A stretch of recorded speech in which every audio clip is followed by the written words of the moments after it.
They told Owen Holloway that grief had made him soft, that a widower had no place negotiating treaties with empires built on bone and starlight. But the Kaeloran Empire needed Earth's resources, and Earth needed allies among the stars. So they offered him a bride from their finest bloodlines, a diplomatic gesture wrapped in silk and ceremony. What they brought him was a woman their court called unworthy, too full in form for their skeletal standards of beauty, presented like an insult, dressed as a gift. But when Owen looked at her, he saw something the Empire had long forgotten, and when he made his only request to the Empress herself, his words carried a weight that would crack the foundation of an entire civilization. Before we dive in, let us know where you're watching from. And if stories like this move you, hit that subscribe button, because tomorrow's episode is even more unbelievable than this one. The celestial palace rose like a cage of glass and silver, each spire thin enough to pierce clouds. Owen Holloway stood in the Hall of Convergence, where light fractured through crystalline walls and painted the floor in colors that had no names on Earth. He wore the black suit they had given him, stiff fabric that smelled of chemicals he could not identify. His hands hung at his sides, empty in a way that had nothing to do with what he carried. It had been 2 years since Elena died, 2 years since the transport accident that took her between Mars and the outer colonies. The diplomats told him this mission would help him heal, that service to humanity was a balm for loss.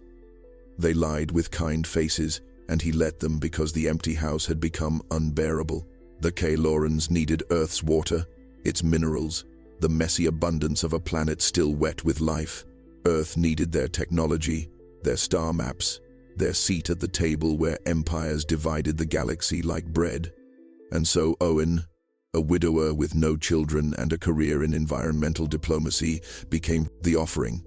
A human husband for a Kaeloran bride, a bloodline merged, a treaty signed in flesh. High Chancellor Drenvik entered first, his body a sculpture of angles and edges, skin stretched translucent over bones that seemed too sharp to be real. His robes shimmered with thread of light, and his eyes, pale as winter moons, regarded Owen with something between pity and contempt. Behind him came the procession, 12 attendants in descending rank, each thinner than the last, moving with the deliberate grace of shadows that had learned to walk. They carried instruments Owen did not recognize, chimes that sang without being struck, and banners stitched with genealogies older than human writing. Owen did not bow. The diplomats had told him not to, that humans held their own gravity in negotiations, that respect was not the same as submission. Drenvik stopped 3 paces away, close enough for Owen to see the faint pulse of veins beneath his skin, the way his throat moved when he swallowed. "Owen Holloway," said Drenvik, his voice like wind across ice, "you have been granted an honor few of your kind will ever know. The Empress herself has approved this union." Owen nodded once. His throat was dry, but he did not reach for the water they had placed on the nearby table. To drink now would show weakness, or so the briefing documents claimed. He was tired of documents. "We present to you," Drenvik continued, gesturing toward the entrance, "a bride befitting your station." The doors opened without sound, and the hall held its breath. Owen expected music, fanfare, the ritual excess that seemed woven into every Kaeloran ceremony. Instead, silence poured in like water filling a well, heavy and deliberate. She entered alone. No attendants flanked her, no musicians heralded her arrival.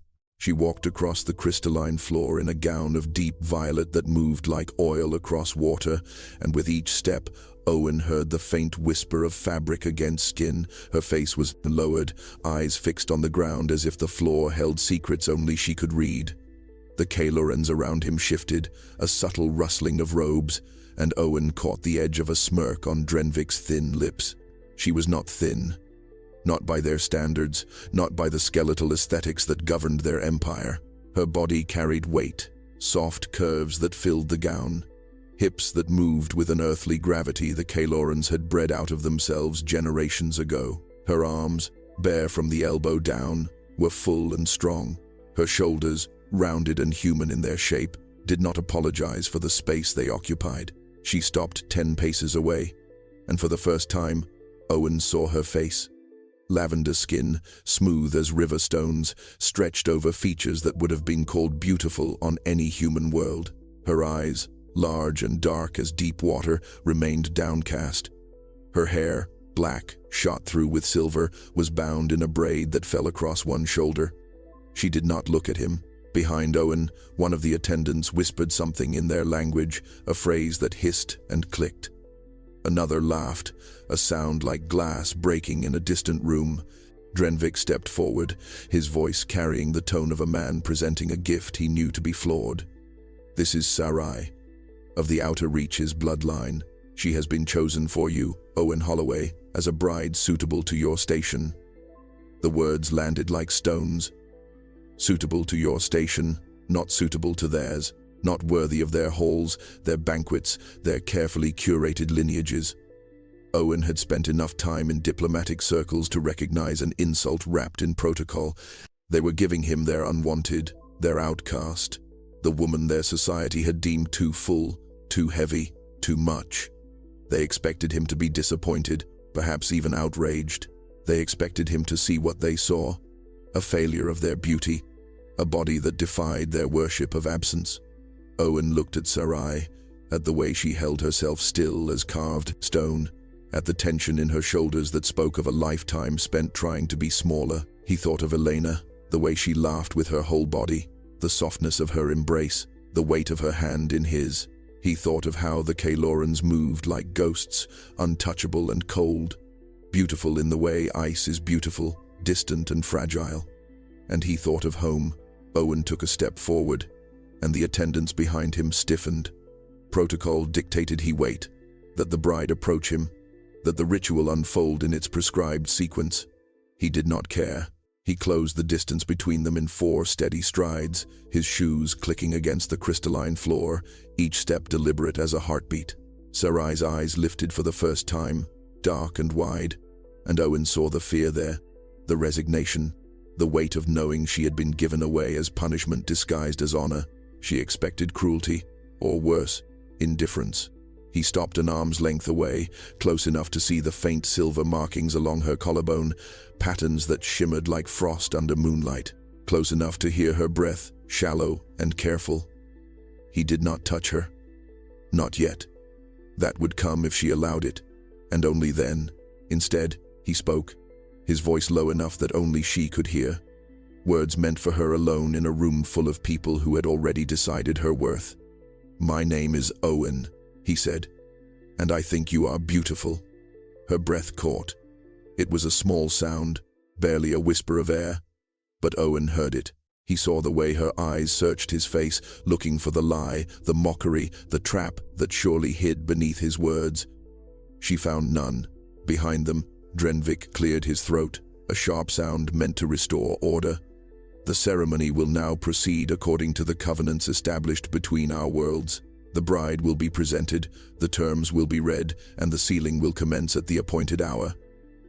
Owen did not turn around. He kept his gaze on Sarai, on the way.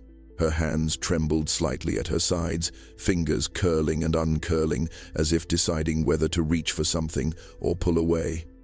"Do you want this?" Owen asked, still speaking only to her. "If you do not, I will walk away. They can find another solution, another treaty, another way. You are not a bargaining chip to me." Sarai's lips parted, but no sound came. She had been taught silence, Owen realized, trained in the art of disappearing, even while standing in full view. She had learned to make herself small in every way but the one her society demanded. He waited. Patience was the only gift he could offer that cost him nothing and meant everything. The hall stretched around them, vast and cold, filled with beings who measured worth in the absence of substance, who had forgotten that strength could be soft, that beauty could take up space. Finally, Sarai spoke, her voice barely above a whisper, shaped by an accent that turned human words into music. "They will not let you walk away. The treaty requires this union. If you refuse, Earth loses its seat at the negotiation table. Your people need this alliance." "My people," Owen said carefully, "do not own me, and I do not own you. If we do this, it will be because we both choose it, not because empires demand it. The banquet hall stretched like a cathedral built from ice and starlight, tables carved from single pieces of crystal that refracted light into patterns too complex for human eyes to follow. The Kaeloran nobility sat in tiers, arranged by rank and bloodline, their bodies draped in garments that weighed less than breath. They ate nothing. Owen had been warned about this, briefed on the Kaeloran relationship with sustenance. They consumed nutritional serums once every 3 days, measured doses that maintained their skeletal frames without the vulgarity of appetite, without the shame of wanting. The feast, he was told, was ceremonial, a display of abundance they would not touch, offered to the human guest as a courtesy and a test. The foods were arranged like art installations, sculptures of spun sugar and crystallized proteins, dishes that shimmered with bioluminescence, fruits from a dozen worlds carved into shapes that bore no resemblance to their origins. Owen sat at the center table, Sarai to his right, Empress Valith to his left. The Empress was a vision of their ideal, so thin she seemed more concept than flesh. Her skin stretched drum-tight over bones that appeared sharp enough to cut. Her crown, if it could be called that, was a halo of suspended light that pulsed in rhythm with her heartbeat. She watched Owen with eyes like chips of amber, calculating and cold. Sarai had not touched her plate. She sat with her hands folded in her lap, her gaze fixed on the untouched food before her, and Owen could feel the weight of 1,000 eyes on her back, judging, measuring, finding her wanting. Drenvik, seated 3 places down, leaned toward Lady Miria, a noble woman whose body seemed to be made entirely of angles and shadow. He whispered something, and Miria's laugh carried across the table, delicate as breaking glass. Owen picked up his fork. The briefing documents had been clear. Eat sparingly, they said. Show restraint. Do not offend their sensibilities by displaying human appetite. He cut into something that resembled meat, though it gleamed silver in the light, and took a bite. It tasted of metal and roses, strange and not unpleasant. He swallowed, set down his fork, and turned to Sarai. "Are you hungry?" he asked, his voice quiet but clear. She looked at him, confusion flickering across her face. "I am always hungry," she said, and the words carried the weight of confession, of shame so deep it had become part of her bones. "Then eat," Owen said. He pushed the plate between them, a sharing gesture that made several nobles gasp audibly. "Please, I would like the company." Sarai's hands trembled as she reached for the fork. She glanced at the Empress, at Drenvik, at the rows of nobles whose bodies were testaments to denial. Then she looked back at Owen, at the human who had called her beautiful, who had asked if she wanted this, who now offered her food as if it were a gift and not a crime. She took a bite, and the hall erupted in whispers that moved like wind through dead leaves. The Empress raised one skeletal hand, and the whispers died like candles snuffed by a sudden wind. Her voice, when she spoke, carried the authority of someone who had never been refused, who had shaped civilizations with words and watched them bow. "Owen Holloway," she said, each syllable precise as a blade. "You seem to misunderstand the nature of this gathering. The feast is symbolic. We do not indulge in excess. We do not celebrate the weakness of appetite." Owen set down his glass, water that tasted of minerals from a world he would never see. He met the Empress's gaze without flinching, without the deference that protocol demanded. Beside him, Sarai had frozen, fork halfway to her mouth, caught between hunger and fear. "With respect, Empress Valith," Owen said, "I believe it is your culture that misunderstands." The hall went silent, not the polite quiet of attentive listening, but the breathless hush that precedes a storm, the moment when the air thickens and every living thing knows to seek shelter. Drenvik half rose from his seat, his face a mask of outrage. Lady Miria's hand flew to her throat as if she had been struck. Even the servants, ghost-like figures who moved along the walls, paused in their invisible duties. The Empress did not move. She sat perfectly still, her crown of light pulsing once, twice, a rhythm that might have been curiosity or rage. "Explain yourself," she said, and the temperature in the hall seemed to drop. Owen glanced at Sarai, saw the terror in her eyes, the plea for him to stop, to retreat, to save himself from whatever punishment his words had earned. But he also saw something else. Buried beneath the fear, hope, fragile as a bird with broken wings, but alive. He stood.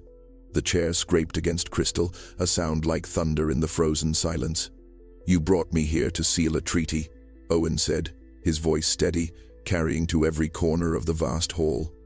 "You offered me a bride, and I have accepted her. But before this union is sealed, before any documents are signed, I have one request." The Empress tilted her head. A movement, so slight, it might have been imagined. "Speak." Owen took a breath, thought of Elena, of the way she had taught him that love was not about possession, but about seeing, truly seeing, another person and choosing to honor what you found there. He thought of Sarai, of a lifetime spent being told she was too much, that her existence was a failure to conform. "I request," Owen said, each word deliberate, "that Sarai be allowed to eat, not in secret, not in shame, but here, now, in front of your entire court. I request that she be given a plate of real food, not these crystallized decorations, and that she be permitted to satisfy her hunger without judgment, without consequence." The Empress stared at him. "That is your request? Not technology, not territory, not rank or title?" Owen met her gaze, unflinching. "That is my request." The silence stretched like wire pulled too tight, ready to snap. Drenvik finally found his voice, thin and sharp with disbelief. "This is madness. You would waste the single petition granted to you. A privilege extended only once in such negotiations. On feeding her, she has food. She has what she needs. Your request is an insult to every tradition we hold." "Your traditions," Owen said, turning to face the High Chancellor, "have made her ashamed of being alive. That is the insult." Lady Myria stood, her willowy form swaying as if caught by wind. "She has always been fed. We do not starve our people. She simply lacks the discipline, the refinement to control her base urges. That is not our failure. It is hers. She is hungry," Owen said, his voice quiet but carrying a weight that made the crystal glasses on the table hum in resonance. "Because you have taught her that hunger is sin. She is ashamed because you have told her that her body, exactly as it is wrong, and you have built an entire empire on the lie that emptiness equals worth." Sarai was crying now, silent tears that traced paths down her lavender cheeks, and she made no move to wipe them away. Her hands gripped the edge of the table, knuckles pale, as if she were holding on to the only solid thing in a world that had begun to tilt. Ambassador Korath, who had remained quiet throughout the feast, cleared his throat. He was older than the others, his thinness not a choice but the natural erosion of time, and his eyes held something the others lacked. Memory, perhaps, of a time before the Empire had refined itself into near invisibility. "The human has made his request according to protocol," Korath said. "The Empress must answer." All eyes turned to Velith. She had not moved, had barely breathed, her face an unreadable mask. The crown above her head pulsed faster now, light flickering in patterns that might have been data, might have been emotion, might have been the calculations of a mind that had never been asked to consider this particular equation. When she finally spoke, her voice was different. Not softer, but somehow less certain, as if encountering a problem that had no solution in any of her carefully maintained archives. "You would trade your petition for this? You could ask for water rights that would enrich your world for generations. You could request mining access to the Kelton Belt, technology that would advance your species by centuries. You could secure a seat on the High Council, a voice in decisions that shape the galaxy." She paused, and for the first time, Owen saw something almost human in her expression. Confusion. Why? Owen looked at Sarai, at the woman trembling beside him, at the way she held herself, as if expecting to shatter. He thought of Elena's last words to him, whispered in a hospital where machines breathed for her, and nothing could be done. "Be kind," she had said. "When you have the chance, be kind." "Because she matters more," Owen said simply. The Empress stood, and the movement rippled through the hall like a stone dropped into still water. Every noble, every servant, Every witness to this impossible moment rose with her, bound by custom older than star travel. She descended from the raised platform where the high table sat, her steps silent against the crystalline floor, her crown of light casting fractured shadows that danced across the walls. She stopped before Sarai, before the woman who had learned to make herself invisible in a court that worshipped absence. The Empress looked at her, truly looked, and Owen saw the moment something shifted behind those amber eyes, some calculation that had suddenly found a variable it had never accounted for. "Stand," the Empress said. Sarai rose on shaking legs, her hands still gripping the table's edge as if it were the only thing keeping her tethered to the world. The violet gown clung to her curves, every line of her body a rebellion against the skeletal figures that surrounded her. "You have lived your entire life in my court," the Empress said, her voice carrying to every corner of the hall. "You were born here, raised in the outer wings where those who do not fit our ideal are kept from view. You have served in the archives, cataloging histories you were never meant to be part of. And in all that time, have you ever once sat at this table?" Sarai's voice was barely a whisper. "No, my Empress. Have you ever been invited to a feast, to a ceremony, to any gathering where the bloodlines convene? No, my Empress." The Empress circled her slowly, studying her as one might study an artifact whose purpose had been forgotten. "And yet, when I required a bride for this alliance, when I needed someone expendable, someone whose sacrifice would cost us nothing, the Council offered you without hesitation." It was not a question, but Sarai answered anyway. "Yes, my Empress." "They believed," the Empress continued, her voice taking on a strange quality, almost wondering, "that offering you to the human would be sufficient insult to demonstrate our superiority, that he would see what we see and understand his place beneath us." She stopped circling, stood directly before Sarai. "But he called you beautiful." Sarai's tears fell freely now, and she made no attempt to hide them. "Yes. And he asked that you be allowed to eat, to satisfy hunger you have hidden your entire life, as if such a thing were worth more than technology, than territory, than power itself." The Empress turned to face Owen, and he saw something in her expression that might have been the beginning of understanding, or perhaps the end of certainty.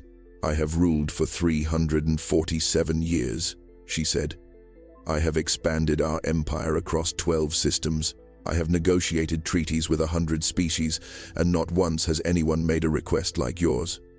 She gestured to the servants, who stood frozen against the walls. "Bring her real food, not decorations, not symbols. Bring what we serve in the kitchens, where those who work below eat in secret." The servants moved as if waking from a dream, their movements uncertain, glancing at one another for confirmation that this was real, that the order had truly been given.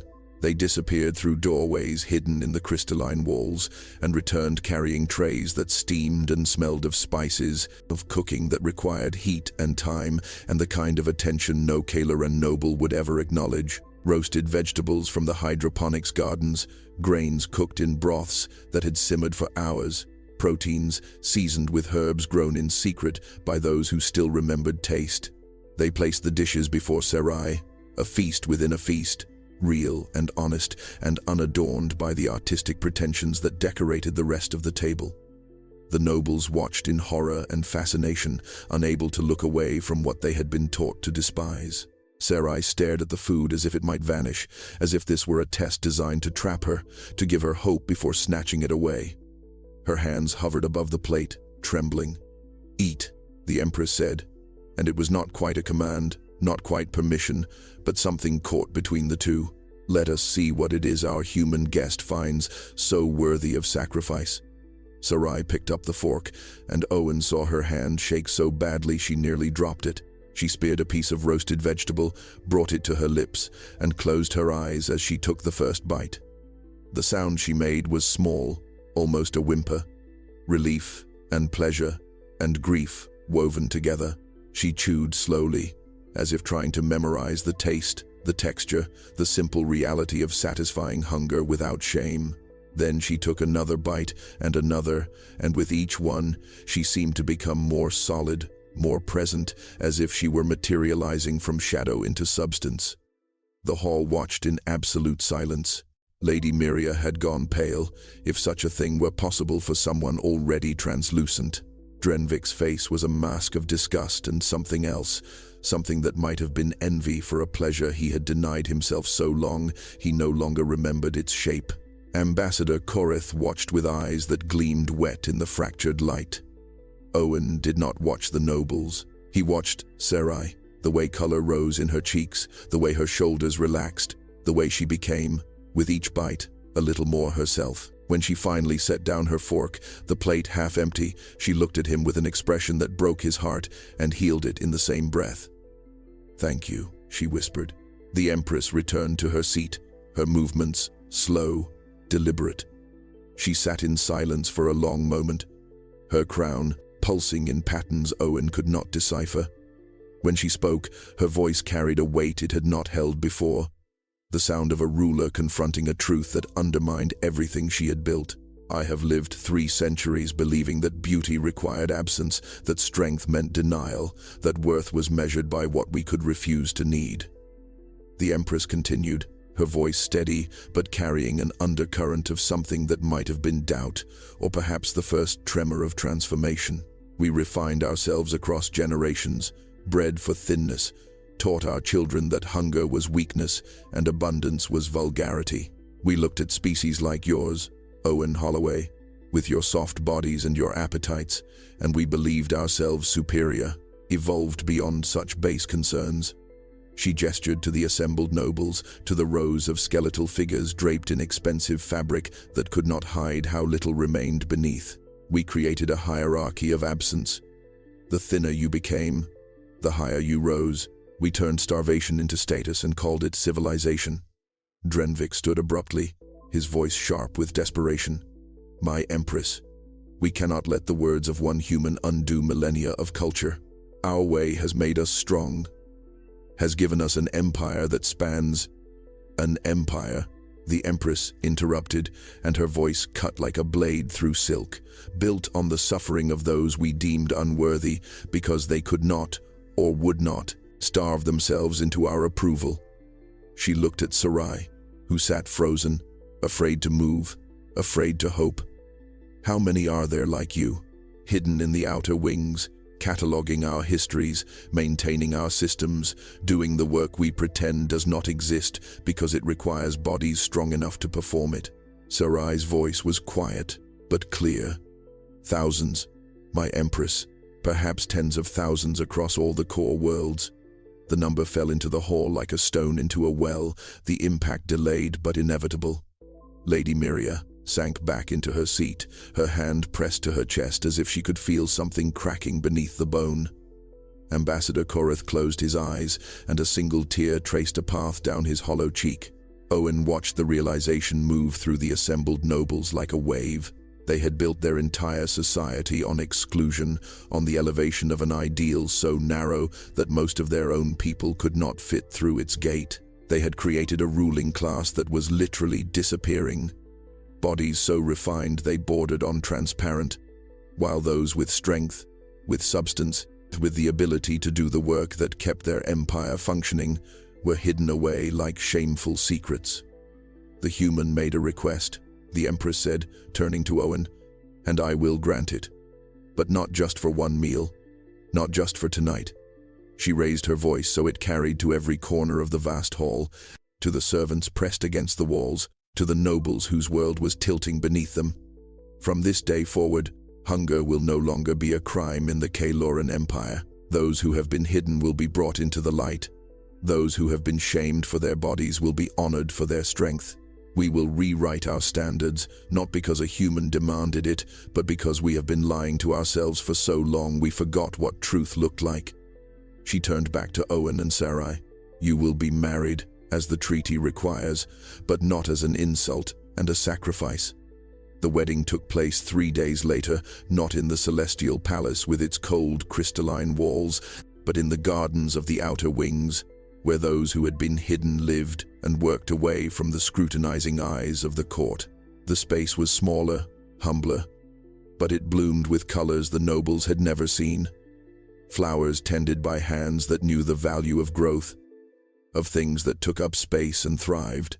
Sarai wore a gown of deep blue that moved like water, fitted to her body without apology, without the architectural manipulations designed to minimize or conceal. Her hair fell loose around her shoulders, silver threads catching the light of two suns. She was radiant in a way that had nothing to do with meeting an ideal and everything to do with being seen. Owen stood beside her in simple clothes, human cut, comfortable. He held her hand, felt the warmth of her palm against his, and thought about how grief had brought him here, how loss had opened a door to something he had not known he needed. He would never stop loving Elena. That truth sat in his chest like a stone, permanent and unchanging. But he had learned that the heart was not a finite space, that loving one person did not diminish the capacity to love another, that grief and hope could exist in the same breath. The Empress performed the ceremony herself, speaking words that had been hastily rewritten to remove references to bloodline purity and genetic superiority. She stumbled over some phrases, centuries of conditioning fighting against new intentions, but she continued. Behind her, the nobles who had chosen to attend stood in uncomfortable clusters, their faces registering confusion, resistance, and in some cases, the tentative beginning of curiosity. Not all had come. Lady Miria had remained in the palace, unwilling to witness what she called the degradation of their culture.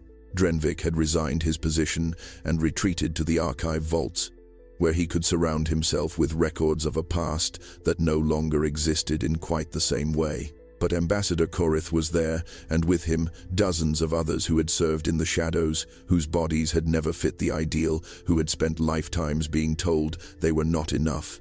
They watched Sarai with tears streaming down their faces, watched her stand in sunlight without shame, and saw in her something they had believed impossible. When the vows were complete, when Owen and Sarai were bound by words and treaty and something far more fragile and powerful than either, the Empress did something no one had ever seen. She embraced Sarai, her thin arms encircling the bride's soft form, and she held her there for a long moment. "Forgive us," the Empress whispered, quiet enough that only those closest could hear. "Forgive us for what we took from you." Sarai's voice was steady when she answered, "Teach the children differently. That is all the forgiveness I need." The reception that followed was unlike any Kaeloran gathering in recorded history.